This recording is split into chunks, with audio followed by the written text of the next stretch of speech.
Hello YouTube family, नमस्ते, प्रणाम। मैं कामनी शुक्ला स्वागत करती हूँ आप सभी का अपने यूट्यूब चैनल पर। तो आज हम आप लोगों के समक्ष बहुत ही प्यारा सोहर गीत आप लेकर आए हैं, तो गाने जा रहे हैं। कैसा लगे आप लोगों को कमेंट बॉक्स में अपनी राय जरूर बताना।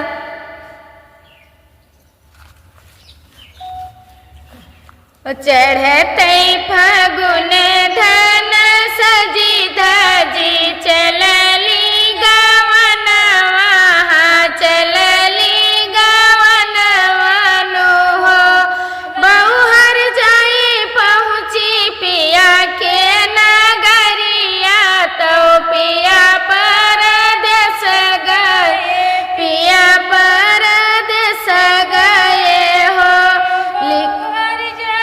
पहुँची पिया के नगरिया, तो पिया परदेस गइले, पिया परदेस गइले हो। लिखी खत भेजली बाहुरिया की पिया नीरा मोहिया, की पिया नीरा मोहिया तू हो। सैया गिला गई तुहरी कमैया, गुआ दे हमारी खाली, गुआ दे हमारी सोनी हो। गिला गई तुहरी कमैया, गुआ दे हमारी सोनी, गुआ दे हमारी सोनी हो। जो पिया चाहो भलैया, लौटी घर आवो, लौटी घर आवो हो।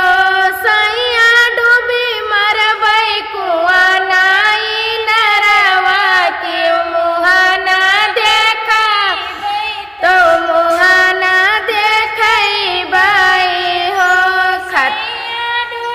मरबै कुआ नाया तरिया, की मुहौना देखै, तो मुहौना देखै बाई हो।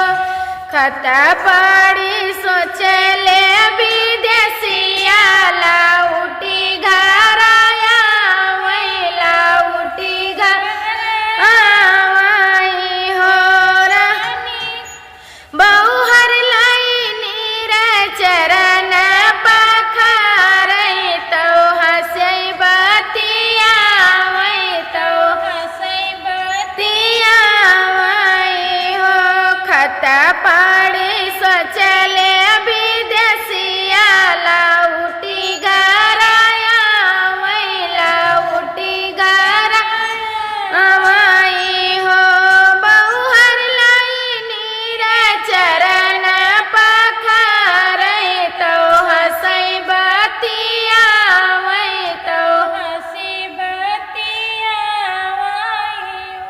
एक मास बीतले कि दुई मास बीती गइले, तीन मास बीती गइले, तीन मास हो।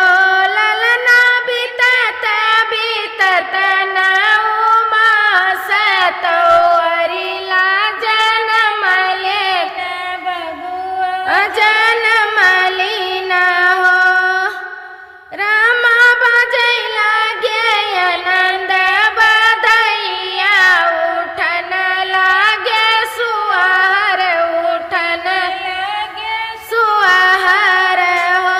सतरंग बजै सहनैया, ससुर द्वारे उबती, ससुर द्वारे नौबती हो। कैसा लगा आप सभी को हमारा आज का सोहर गीत? कमेंट बॉक्स में अपनी राय जरूर बताना।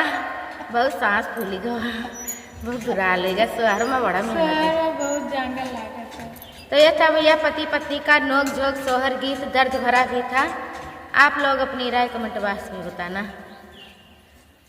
धन्यवाद। मिलते हैं अगले गाने के साथ, तब तक के लिए जय भोलेनाथ।